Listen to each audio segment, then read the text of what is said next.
you a very, very special panel. Yes, our inaugural panel will be on the evolution of digital payments shaping the future. But before I introduce our panelists, I wanted to inform all our delegates that we have a lot of excitement in store for you and how you can take your business on an all new level. I'd like to request all of you to please join us in the lobby area.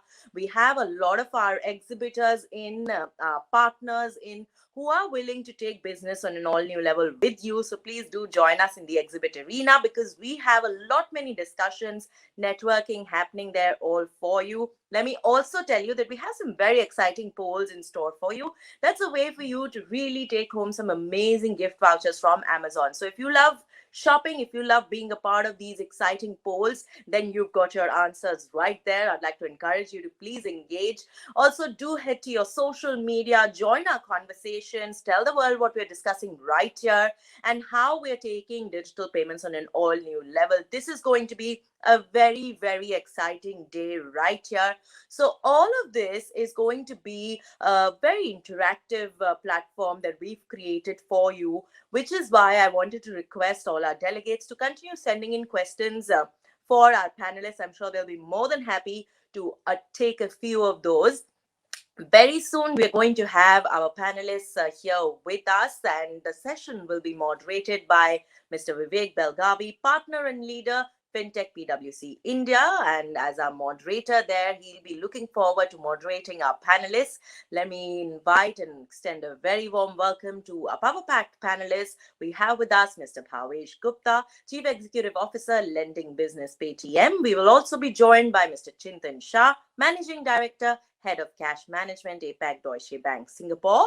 It's such a pleasure that we have with us Mr. Murli Ramakrishnan, Managing Director and Chief Executive Officer, South Indian Bank, and delight to welcome on board Ms. R.M. Vishakha, Managing Director and Chief Executive Officer, India First Life Insurance. So a lot of excitement there in store. I'd also like to mention right here that through the day, we continue to bring you some exciting fireside chats, panel discussions, spotlight sessions. So there's going to be a lot of learning, knowledge sharing, experience sharing that's going to happen right here. And our team at Sapphire Connect will also be around and they'll be more than happy to network with all of you and to link you with our partners who are waiting for you in the partner booth. So do visit them and continue with all these interactions because that is how you can win some amazing prizes. Yes, the more active you are, the more chances you have of taking home some amazing gift vouchers from Amazon. So for now, let me present to you our panelists along with our moderator. A very warm welcome to Mr. Vivek Belgavi, our moderator for this session. Over to you, sir. Uh, Payments has been a very exciting space for over last 5 6 years, and I'll just quickly set the context and invite my fellow panelists for the conversation. So when we say payments in India, it does encompass across things like UPI, which is pretty massive. Last month itself, we crossed 4 billion in transactions with over 100 billion in volume. Uh, uh, a scale which, barring China, unheard of anywhere else in the world. It also constitutes our PPI wallet space. It includes our BBPS, the bill payment application. Recently, we launched eRupee, which is contactless. Uh, then AEPS, which is quite important from a subsidy billing perspective. A whole gamut of these services and something like NPCI, which is the center of it all, is quite critical in terms of the foundation of the payment ecosystem in the country. As PwC, we had come out with a payments handbook. I will encourage everyone to look it up, but I'll just pick up some key themes that we identified there and which sets the context of payments in 2025 very well. So one theme that we spoke about there was what we called as overlay services. So it's not just about payments, but what can you do with payments? What are the services can you do with payments? Can you do commerce along with it? Can you do education along with it? Can you do digital marketing? What are the other services that payments can facilitate? That's one broad trend. Uh, Second is what we call as contextualized payments. So which is payments in context of a certain type of a transaction. Then offline payments, all said and done, by rough guesstimate, we do think we could have anywhere between 100 to 200 million users actively using payments in the country, which is still a small subset of around 500, 600 million plus bank accounts that we have in the country. And a lot of it is offline, and a lot of it would require feature phone. Now, both are the areas where NPCI and RBI and regulators are working towards enabling it. So UPI on feature phone is going to be the next big thing that we can track, as well as the offline payment modes. And many of us have used QR codes and similar. Just to put the other thing in context, in payments, the merchant ecosystem is also quite critical. And we have around 60 million plus micro SME businesses in India, out of which what we call as POS or the machine would probably be between 6 to 8 million. So it is the remaining that has to get acquired, and probably soft POS or offline QR and the following methods could be quite critical in getting them into the fold. With those brief words, probably I'll invite my panelists. Mulisa, if I start with you, uh, being part of the banking ecosystem, which is also a critical part of the payment ecosystem, how do you see a bank playing uh, in this ecosystem, which has got startups, which has got some people like Google, Amazon? It's probably the most competitive and vibrant ecosystem that we have. What's the role that you see for banks here? Good morning, fellow panelists. And it's first of all, I thank the organizers for giving me this opportunity to share my thoughts on this. The way I look at the whole space is that, frankly, it's at the end of the day, I think all of us are having the same objective of bringing customer convenience and customer comfort in carrying out any transaction which he wants to do. So traditionally, this domain probably has been the prerogative of only banks, but thanks to so many other developments in the technology side, so many other developments happening in the ecosystem in India. Today we have quite a few really exciting companies which are into this space, and frankly, the way I look at it is I'm looking at this as an opportunity for banks to actually to indeed work together with these institutions, because at the end of the day, customers are going to be the most benefited one, and the customers are looking for convenience and are looking for trustworthy partners, and are looking for stability and are looking for consistency, etc. I think which is where banks traditionally enjoyed a huge strength.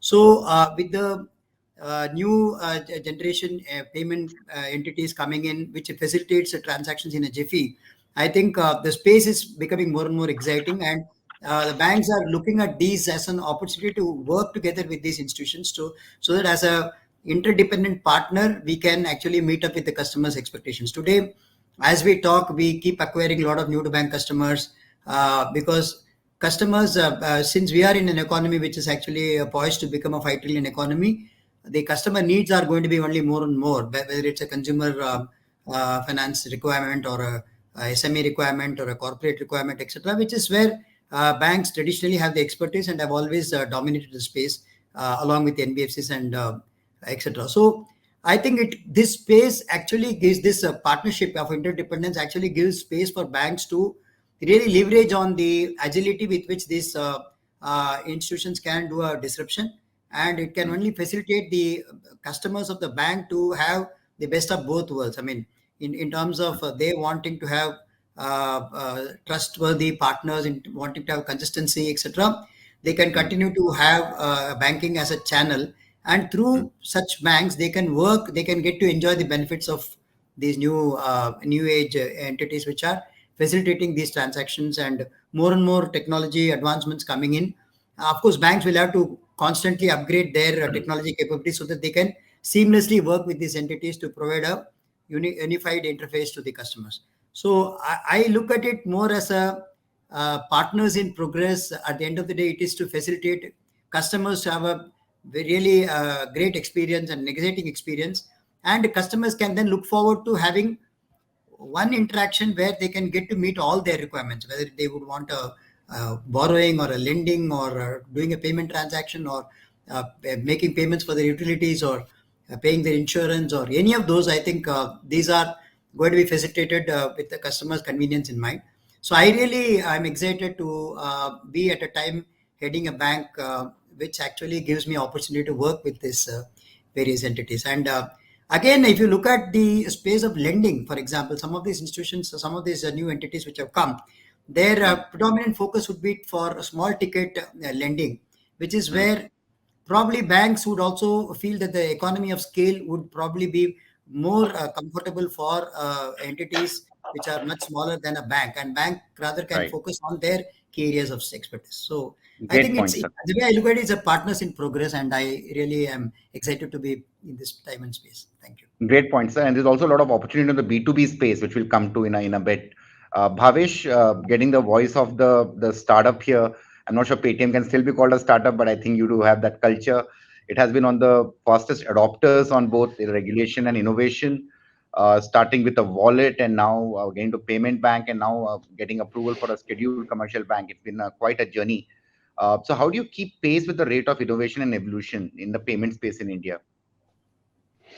Thank you, Vivek, and thank you, co-panelists, for this opportunity. I think it's the way we see this piece. It is that India is arguably the most innovative market of payments in the world, and the stuff that India has been able to demonstrate, thanks to the regulatory framework, thanks to the startup ecosystem, NPCI's massive effort on UPI, etc. The railroads have been laid. So to drive innovation, you need three things. You definitely need the regulator to have a framework and open mind to allow innovation to happen. You need railroads on which innovation stacks can be built, and you have UPI as a railroad, which is fantastic. You have wallet as a railroad, which is fantastic. And the third thing, obviously, is you need the startup ecosystem, which can kind of work on both these railroads and build it. So I think the infrastructure in India is present, which has allowed the innovation to happen. Now, what I see and what we see from our lens at Paytm is that there are two things which have now become basic. Consumers are no more worried about the fact that how can they pay digitally. So adoption, and thanks to COVID, has accelerated that entire piece. So the digital native community, which could have been pre-COVID 15, 20%, now is easily more than 40, 50%. So the inertia of making digital payments has kind of gone away and is increasingly going away thanks to COVID and thanks to all the things which are happening. On the acceptance side, when a shopkeeper is opening shop today, the first thing he's doing, he's putting a QR. And I think that's also a very significant development which has happened in the country, that you don't have to push for digital acceptance of payments. The guy knows that I have to take a QR code today as a bare minimum zero cost product where he can accept money through UPI or wallets and start his or her business. But what is now missing, which is where I see pace of innovation is going to accelerate, are two things.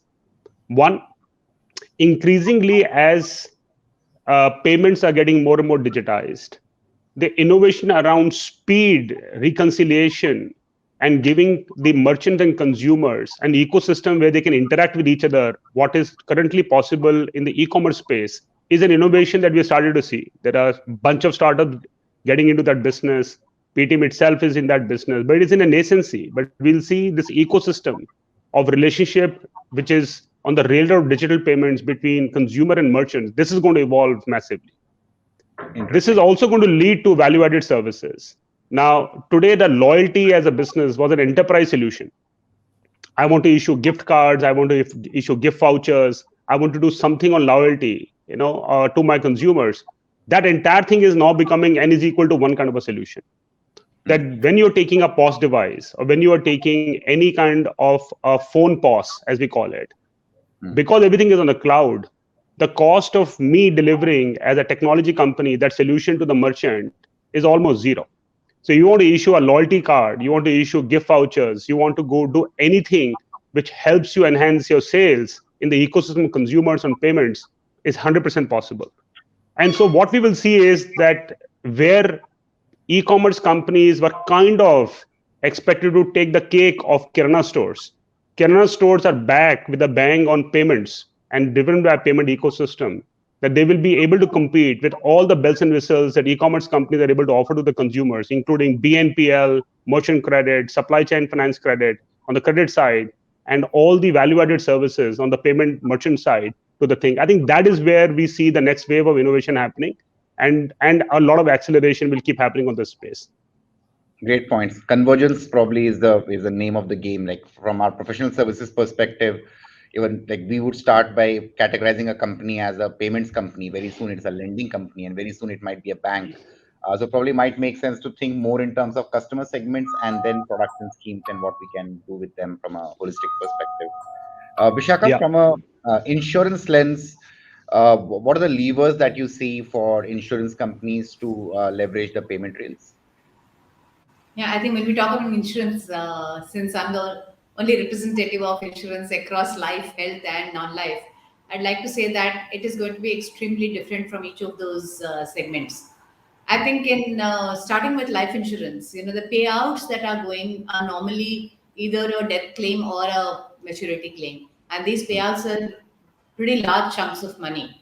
And invariably, those payouts will go back to the source of payment. So if the original payment has come through a bank account, then the payout will also go to the bank account. It will probably go to a beneficiary account. And the regulations today still haven't permitted for chunks of money to get added. And I don't know if even customers, as of now, are really looking at having a 10 lakhs or a 15 lakhs into their Paytm or a Google Pay accounts. Would they prefer that into a bank? So one is about the transaction happening digitally, which I think is the norm since more than 5 to 7 years now. I think the checks are long passe. I haven't seen a check and signed a check for over a decade now. And so digital payments as such is there. But I think what we're talking about is the new age payments beyond digital banking, beyond anywhere banking. And that's what we're talking about. So in life insurance, I don't see that getting adopted because of the chunks of money that are actually going out. And the fact that the customer cannot use that chunk of money from there for everything as of now. Will a digital payment account become an equivalent of a bank account? Can I start paying school fees from that? Can I start paying all the major bills from that? I think that will probably be one of the indicators to see if there's a change. The other point in terms of receiving of premium today is still very expensive. Even as a insurance company, you end up paying anywhere between 0.75 to 1.5% per transaction to receive money from a customer. So you'd rather get that money from a customer through a bank account where I don't pay anything, where as it is the margins on a product have slipped down to less than 2 to 3%. You don't want to share out of that 2 to 3%, 50% of it to a digital payment facilitator when the bank will do it free of charge. So I think from a premium acceptance perspective, while I think all companies are accepting it, are we all jumping with joy to receive a payment through a digital payment of a Paytm or a Google Pay? No, we're not, because we pay a lot for it, and I'd rather receive it from a bank where I don't pay. So that's from a very life insurance perspective. I think general insurance and health is probably got a far more utilization because a lot of those transactions that happen are for small value.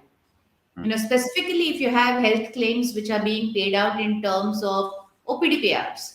Okay, OPD payments. So the customer goes and makes that OPD payment through a Google Pay to the doctor, and he gets a reimbursement back on Google Pay. The debit credit transactions work beautifully.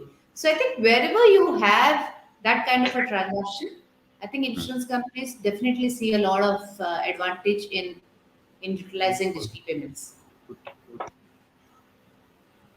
Thank you. Great points. I had a feeling that Bhavesh might just immediately want to make a counter offer. But Bhavesh, any view on why certain type of transactions are more expensive than the others?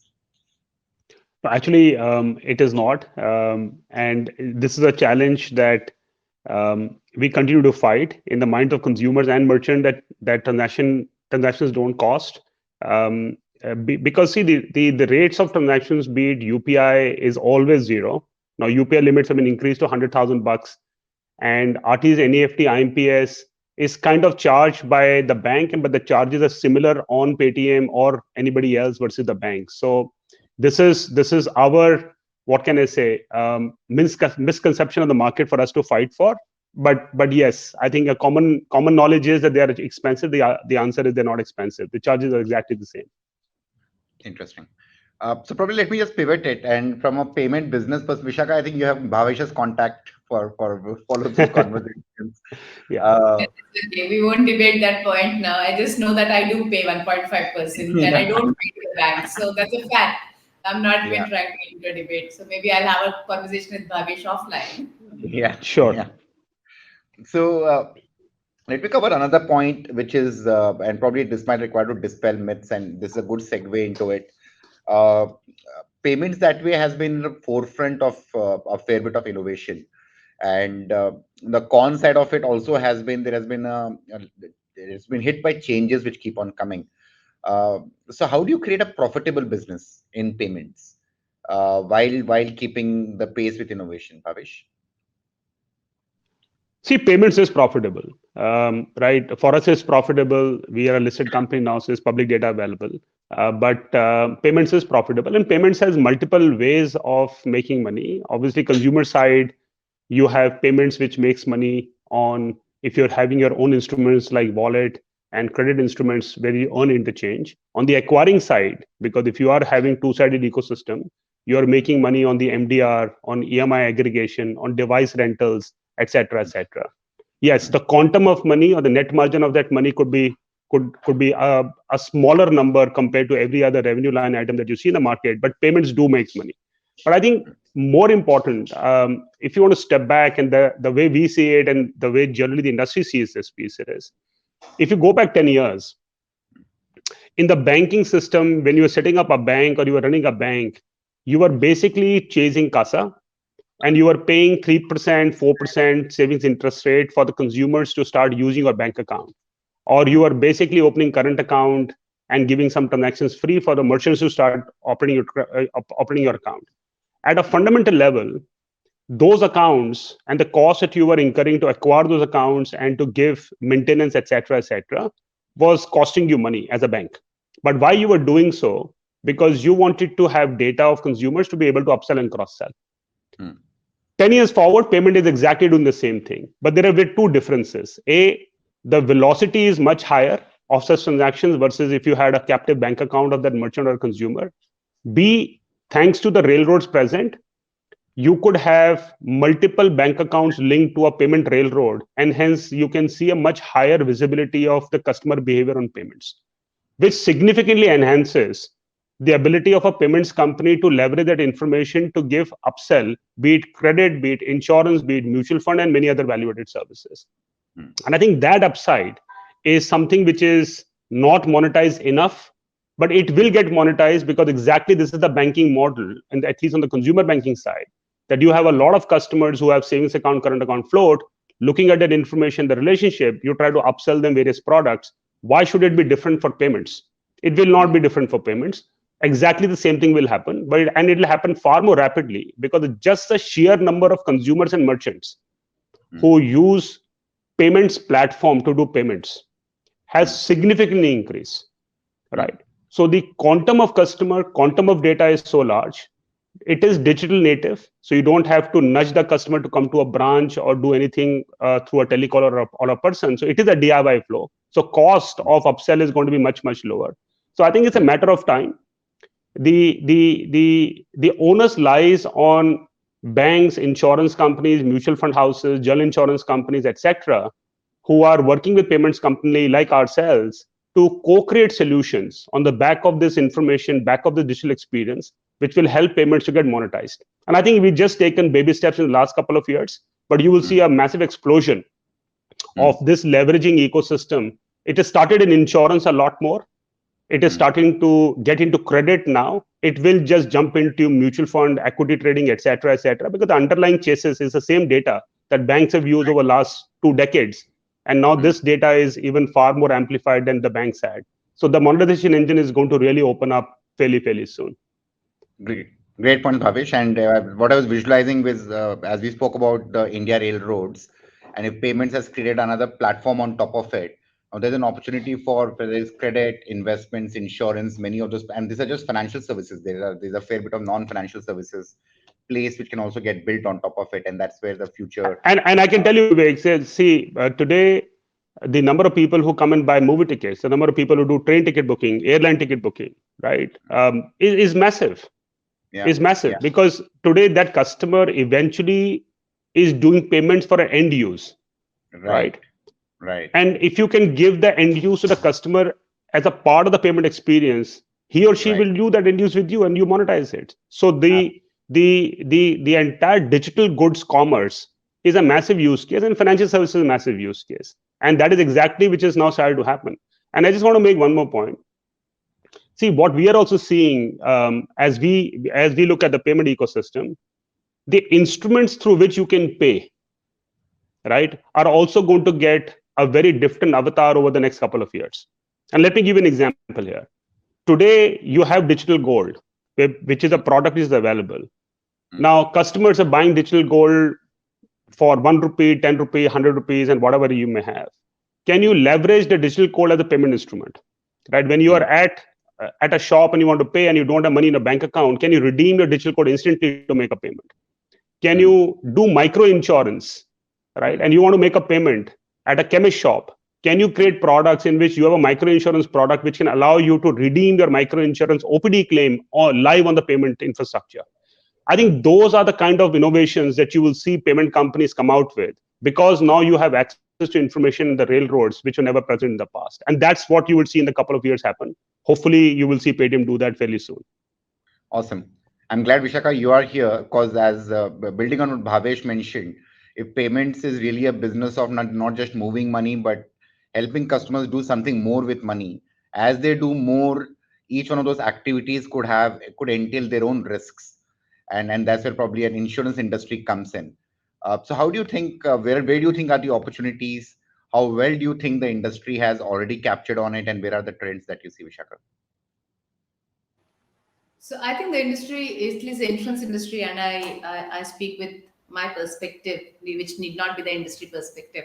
I think is still struggling with the roti kapda makan issues. Okay, we're still trying to see how is it that we can get people to be more aware of insurance, and how do we make sure that people not only buy insurance but buy adequate insurance. The entire ecosystem creation, and the ability to look at insurance to provide the ecosystem has been one of my favorite topics personally. I have always said that money is really not for the sake of money. Money is always to meet some needs. Now, when you take out insurance, can tie-ups through providers like Paytm actually provide for the continuation of the ecosystem of the life?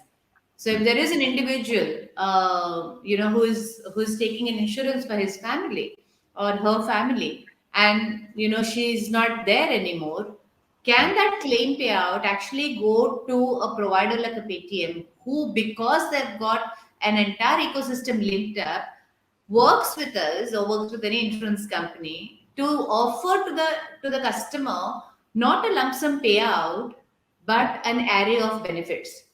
Please buy this insurance cover so that if something happens, your bills continue to get paid, your groceries will come on time, your school fees will get paid, your laundry will get done, your shopping will happen to the extent of so much. So we will ensure that all of these continue to happen in case the individual was to lose his earning capacity because of illness, disability, or death. Now that is a possibility, and I think those are huge possibilities, because for an insurance company to create their own ecosystem is going to be reinventing the wheel that somebody like a Paytm has already done. You've got your tie-ups now, you've got the tie-ups with flights and hotels and railways, but can also move it to schools and colleges and groceries. Then the entire lifestyle of a person gets insured through these tie-ups. And it is not about paying you back a lump sum amount, but it is about paying your family back the entire continuation of their existing lifestyle.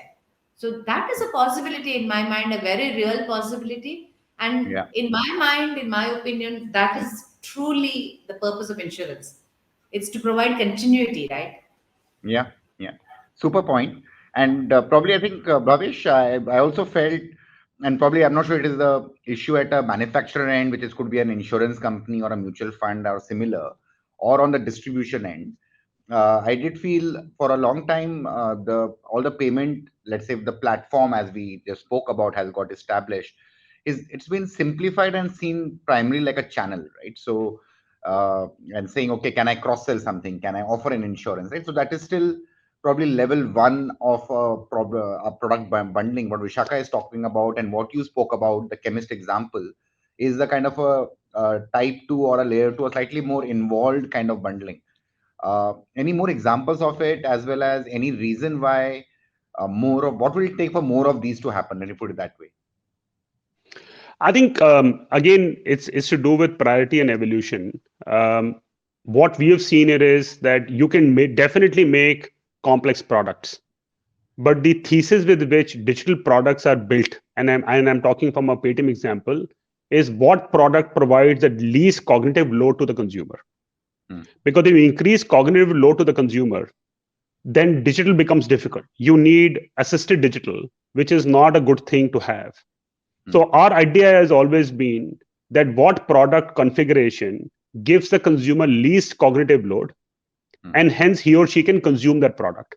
Now, the more and more complex you make the product, right? It is possible. You need assistance, is what our experience has been. And we've tried, we've tried something on lending, we've tried something on equity, we've tried something on commerce, etc. It increases. So we've stayed away from creating any product which is increasing cognitive load of the consumer, and hence have had products which basically gives people the unlocking capability. So when I spoke about the chemist example, it is unlocking insurance which you thought was locked, that I'll have to put a claim, somebody will look into it. So the idea here is, if you have a product which is, let's say, a 5,000 rupee insurance product, which allows you to do an OPD claim of 500 rupees. Why can that 500 rupees not done through a QR code? Right? So when you're standing at the chemist shop, you're scanning the bill, I can have an API call at the back with the insurance company that this is your consumer, this is the chemist, this is what he's buying, and this is the insurance policy. So there is an instant claim which is given on the railroad, and the money is paid to the customer, to the merchant. Now that kind of a thing opens up what we call as the micro product opportunities with least cognitive load. That is our focus. The more you go up, it needs assistance, and I think assistance product are best dealt with a human interface versus digital interface currently. Maybe over a period of time it could change, but I think we want to solve first the least human interface products to lowest cognitive load in our system. Interesting, very interesting. Another observation I had was for a lot of these orchestrations to work, you'd require all partners at some level of similar mindset or similar maturity, at least a digital maturity, and probably in many cases we have seen that also being a challenge. Vishaka, how do you see is that your observation as well?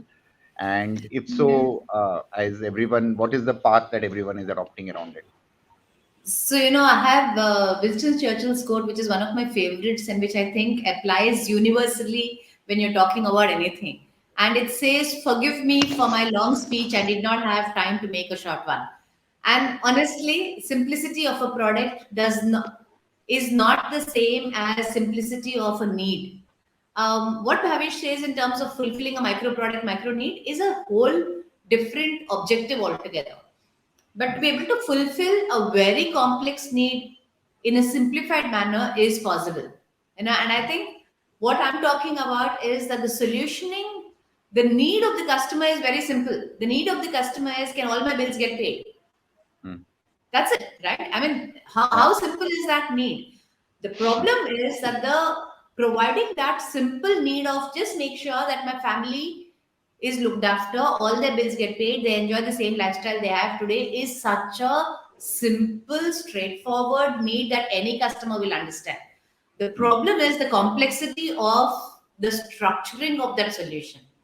So it is not the customer who has complicated needs. It's just that the solutioning of that requires so much of integration. It requires so much of cooperation. It requires creation of an ecosystem, which, as you said, Vivek, needs meeting of minds, needs more people committed to that venture. I mean, blockchain didn't take off, right? At the end of the day, AI came in later and is overtaking blockchain because of that dependency and interdependencies that are there.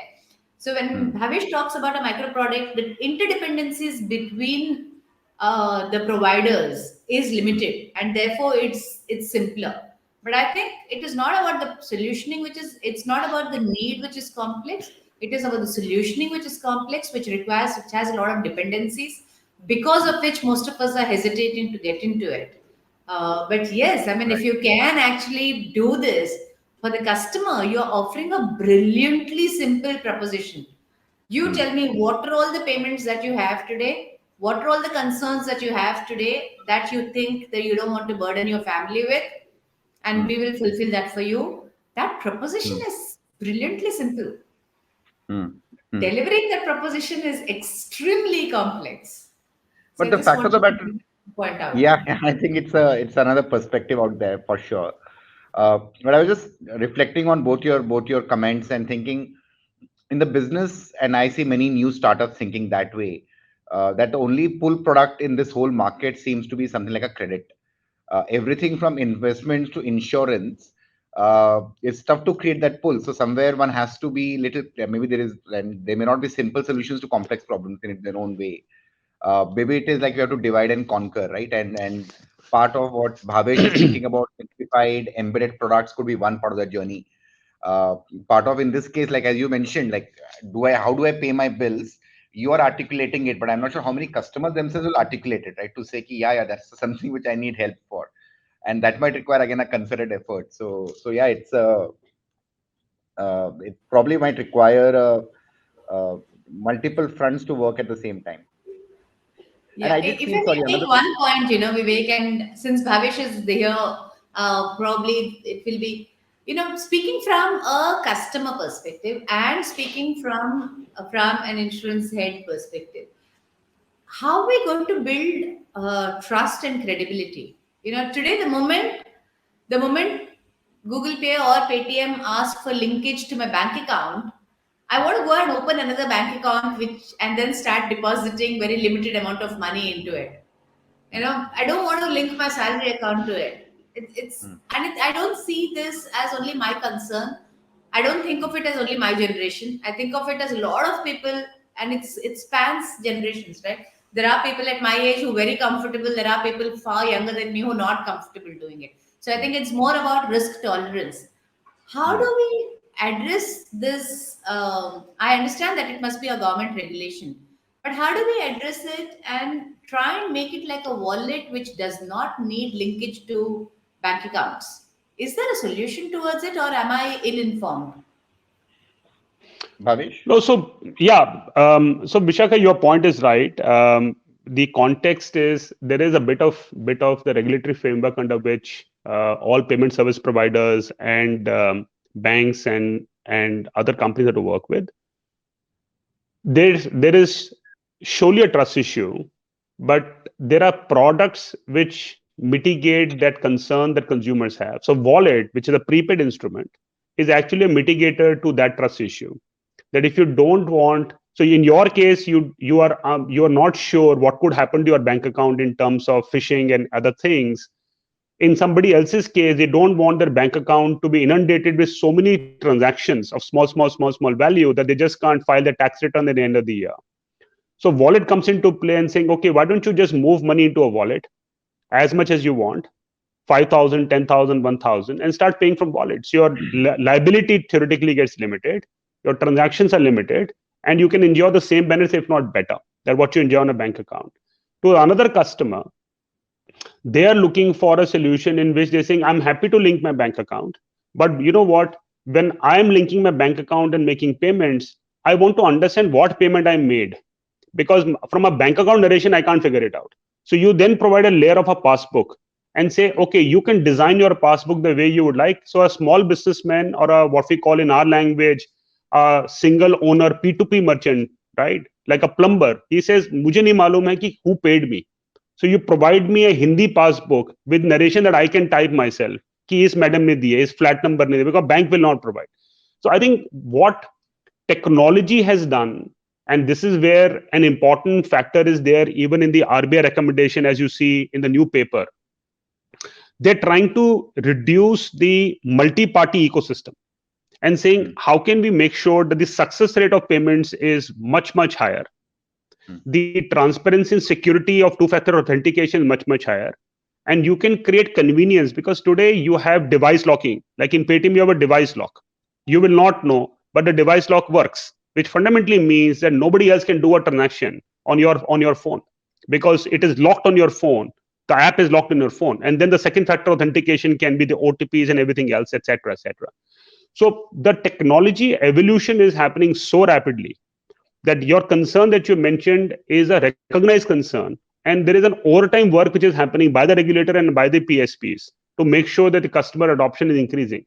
But the honest truth, I must tell you, the newer generation, they have no problem, because they've started with phones, right? So if I look back 5 years and demonetization post, and I look now, if Paytm is having hundreds of millions of customers, the average age of customer you could see who's coming into Paytm is 18, 19, 20 years. People have smartphones. So they have been born with a phone. So they don't understand what happened in the physical world. So I think in 2 years' time, you could have 30, 40% of the population, which will be a population who never saw a checkbook, right? And hence they will say, oh, this is the way world works. And I'm accurate. So do you design products for that population, or do you design products for population who kind of still is working for checkbook? As an example, Paytm Payments Bank does not have a checkbook, does not have a branch, doesn't have a checkbook, right? Still, it has hundreds of millions of bank account customers and is doing fairly okay, and is still growing. Now, there is always this, what can I say, this conversation we have. Oh, yeah, we should have a checkbook because there'll be people who need it. We said, yeah, they need it. But do we really want to be a bank which will have a checkbook and create a process? Because in the future, checkbook will just go away.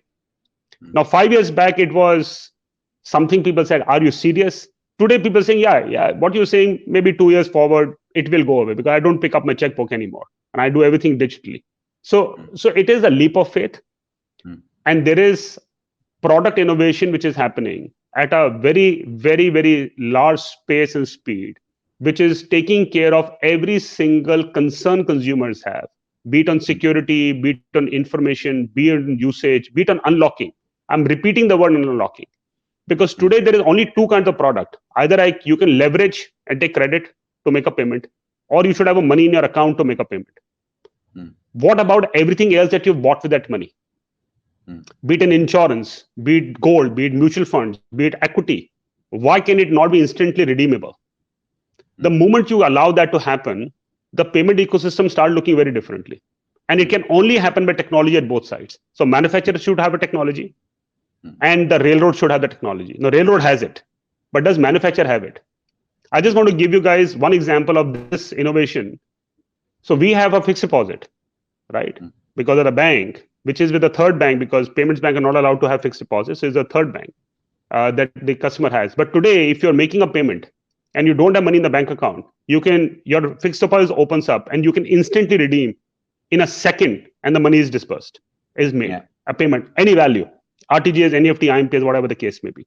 Now, it is a technology innovation which requires tech, because you have to calculate TDS, prematurity, everything on the fly in that second, which means that your technology has to work at that TPS, which currently is not available, but you build one. And once you build one, the product is available. So I think it is an evolution that you will see, that unlocking of physical assets, which are locked up, will be the next innovation on payments, and creating use cases with least cognitive load will be the next innovation that you will see happening in payments, because that is where masses are, and digital is about masses. Digital is not about premium. Premium will always be assisted, right? Masses needs digital. Premium will always be assisted. You can give any digital product to a premium customer, which is 1%, 2% of the population. There may be 20% of revenue pool, maybe 30% of revenue pool, right? But they will not go DIY. Bhavesh, But the 90% of country will go DIY. Good points. Probably Vishaka will allow you to quickly respond on unlocking the assets. Very interesting point by Bhavesh. Has that been a consideration, or what do you think about that? And there are a couple of audience queries which I'll post after this. Yeah, no, I think we should move to the audience queries, because as I said, unlocking of an asset, and the point that Bhavesh made is very true, right? When you're talking about it as a micro transactions, and that digital is more towards micro transactions. The moment you have a claim towards an insurance, it's not micro. You know, it is even a micro customer. By the time he accumulates and gets an insurance payout, that insurance payout is no longer a micro. It's probably what he's going to use for his or her retirement in the future. So that accumulation of money that comes in is not for a transaction. It's not for a limited period of transaction. It is for a few foreseeable years of transaction. So uh, unless we do have, and I think Bhavish is working from some very clear assumptions which absolutely work at this point of time. But with those same very assumptions, I don't see how it works for a life insurance company. Because at a Right. life insurance company, that money is not for an immediate transaction, or it's not for a shorter period of time, but it is meant for a longer period of time. So I think Correct. I think I'll have to probably You need- reassess how we do it. Can we have this unlocking of assets built in products which have a monthly payout, as against a lump sum payout? Because you have products like that, right? You have cashbacks which have more limited. You have monthly payout schemes also. So are those the policies that we should start looking at for digital, and not really the lump sum ones? So I think these are interesting thoughts. And yeah, thought provoking, Bhavesh. Thanks for actually making me think about it. I did not honestly think from the lines of an unlocking of assets, but I can so easily see how that fits in. And I do think when I was reflecting as the chat was happening, and I'll take an anecdotal example. One of my domestic helps had taken a gold loan, right? So I said, the usual tendency to say, "अरे gold loan क्यों दिया हुआ है? काम कर रहे हैं आप? Let's निपटा देते हैं आप रख लीजिए." And then I realized that that gold, which was not getting used by her, whereas a gold loan allowed her to give her some liquidity in life, right? As opposed to not having it, right? So probably, how do you balance that short-term liquidity, which we might need at different points in time, but at the same time plan for long-term protection? Like if you get into a society where everything becomes very transactional for now, and we don't save for the future, even that's a problem, right? So I know we have been typically called the piggy bank, and of course now we want to unlock a few things, but probably at some point that balancing might be needed. So I'll ask a couple of questions which have been posted. Bhavesh, Vishakha, both of you feel free to chip in. Uh, First one is on security of digital payments. Is it sufficient? Do we need to do more? And the second one is, are we catering to tier 2 and tier 3 cities? I'll also pose the third one, which is government uses UPI to disburse the payments. Do they also collect taxes and duties via UPI? Right. So those are the three questions out there. Yeah, so let me answer the third question first. Yeah, they do collect the various. You can make payments through UPI up to the limit, right? So it is allowed up to $100,000. So if you are checking out on a government website and you want to make a payment, UPI in all probability is available on all payment gateways to make a payment. So that is the truth. On the security, I think it is in, at least in our world, the way we see this piece, it is more secure you become. There are fraudsters who are obviously trying to beat the security systems, right? So there is a full parallel economy which is working out to make sure that they're able to find gaps and loops in whatever securities have been built in, because there's a balance between convenience and security. So there's always a massive upgrade. But I think the way I see this is there is a massive obsession in the payment ecosystem to make payments more secure, because that is the trust element that Vishakha also spoke about, which is extremely critical. And technology and the devices that you're seeing come in are inherently getting more secure. The incremental hardware coming in is getting more secure. The biometric, facial ID, retina scans, these are becoming the second factor to authentication, which are making identification thefts far more difficult to happen than they were happening, let's say, in older Android phones, or even the Mac, not Mac, but Android devices, which is 95% of the country, which is out there. So that's my view on security. I just, sorry, I missed the second question, which was there in middle. I just want to top up on security, and just to balance it out, while technology would always have to move on, a fair bit of security issue also comes from that human issue, right? So it's not as the transaction is not secure. It is that human has managed to cut through some level of trust with you, allowed you to want to do a transaction. It could be as simple as you want to pay $500, but the QR code or something has been done for you to pay 50,000 bucks, right? So I'll give you there is- Vivek one insight of, again, sorry, of Yeah. putting this out. So one of the pieces that we saw when we had paper QR, and we still have paper QR in the market in the small businesses, that when you make a QR payment and you're in a shop and there are 10 people making payment, somebody will show the phone. So I'm making a payment, I'll show the phone and say this payment has happened to you. But actually that phone that he's showing could be just a screen of information, which is not a real-time payment. It is a saved information that is showing, and the merchant will say, "ठीक है, हो गया होगा, I will check on my phone," which led to an innovation of Soundbox. So the Paytm Soundbox is actually that innovation wherein it is a simple IoT device which a merchant takes, which is a QR, but on an IoT device. The moment a payment is made, he gets a sound notification कि 200 रुपए मिले. So there is no way to be cheated at a merchant level, which makes the merchant payment very secure. So I think it's a continuous engagement to figure out evolution to see, okay, what is happening to fraud the system, and what can you do both on the issuing and the acquiring side to make the entire payment ecosystem far more trustworthy and secure.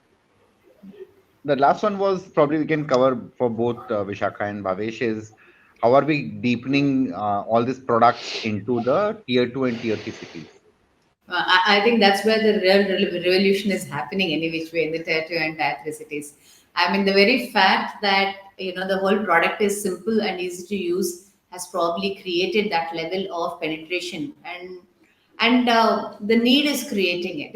We've just been, in a way, the environment has worked. It all started with the demon, and when the demonetization happened, and people realized that there is no cash to be given out. I think that was the first rude awakening, and which kind of shifted people and created that first level of shift. And I remember traveling, towards interior Maharashtra at that point of time, and there was one Vada Pav Wada who had a QR code, and this was during the demonetization days.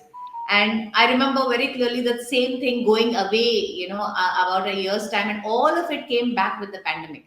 So I think it's just been fortuitous years in its own way that the demonetization we created the initial infra, then which got strengthened up, and now with the COVID happening, I think adoption is now become the norm. Another 6 months of COVID, and we'll all forget what paper money was. I'm just figuring out how do you even pay tips now to your parking attendants on a digital wallet. I think I have that's used what's UPI. happened. I have used UPIs for doing that. So, or you just top up the total value, but it does work quite well.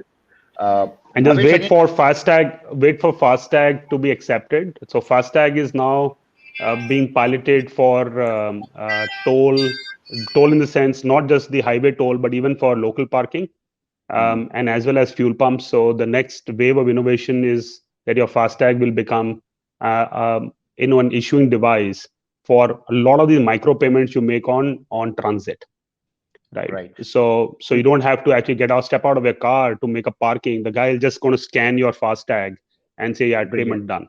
Right. So this is already happening. It's just going to get amplified everywhere else. I think that my small answer would be is tier 2, tier 3, tier 4 payment or the ecosystem enhancement is surely happening at a very rapid pace, much more than top 10, 20, 30 towns. But the honest answer to this question is the more and more penetration of smartphone is happening, which is very clearly happening. More and more data cost is going down, which is going down, and the fact that both on the QR ecosystem is zero cost for accepting payment and pasting a QR. So there is no inertia, hence in the mind of the small businesses to just put a paper QR. They can just download it through any of the payment apps just start other than formalizing the money. Cash versus non-cash. Non-cash. That's a secondary issue, and this is where cashbacks, incentives are coming to consumers and merchants and saying, "Hey, accept payments, make payments, etc., etc." I think the infrastructure is super solid, and everybody understands it, and COVID has only helped, as Vishakha is saying. So we are not seeing lesser growth in tier 2, and in fact we are seeing much higher growth in tier 2, tier 3, tier 4 towns. Very cool. I know we're almost on time. So two quick thoughts, Bhavesh, from you on, since we touched upon newer products, your views on potential for e-rupee and your views on potential of what the UPI on feature phones is being spoken of. Oh, UPI on feature phone will be fantastic. We in good old days used to have USSD payments, which was a feature phone product, right? I think it is an important piece. While India is massively growing on smartphones, but there is still a large population who's on non-smartphone analog phones. So any payment solution coming on smartphones, but having weak data connections or like weak data connection, etc. So I think that is a terrific piece. If and when it comes in, we really look forward to that. The piece on digital currency by the regulator or a fiat currency, etc. I think there is jury on the use case of it. I don't know the use case at this point in time, right? So I think there is too much of air around this entire thing, but it will again evolve. We think it's this conversation, the way it was happening maybe 6-7 years back. I remember when I used to be in the banking world about mobile app and mobile payments. Everybody used to discount mobile apps and mobile payments and say, who the hell is going to make tap and pay and all that stuff? It is in the same phase. It won't take 7 years for it to happen, but maybe in a couple of years we'll have more clarity about this entire thing. Fantastic. Vishakha, anything that you think we should have discussed and we did not discuss? And Bhavesh, you too? I know. I think it's security aspect, which one of the things did come up in the questions also. And, what is the kind of guarantees that are going to be taken up by the digital payment vendors on authenticity of payments, and what are the kind of back-to-back risk protection that we can provide to customers. I can give you an example of a digital payment that went wrong to an erroneous website, and the credit card company actually refunded that money back to the customers because they said that yes, our authentication measures should have seen through that this website that's been registered is a fake website with a fake bank account, and they took responsibility being a high end. But I think it's not just about the high end. I think we need to be able to make sure that kind of a protection is provided everywhere. The verification of the authenticity of those registered payers should be something that should really be developed upon. Great. I think, Vivek, only one point I would say that one of the open questions in everybody's mind is the consumer, or when I say consumer, I'm saying merchant and consumer, the user.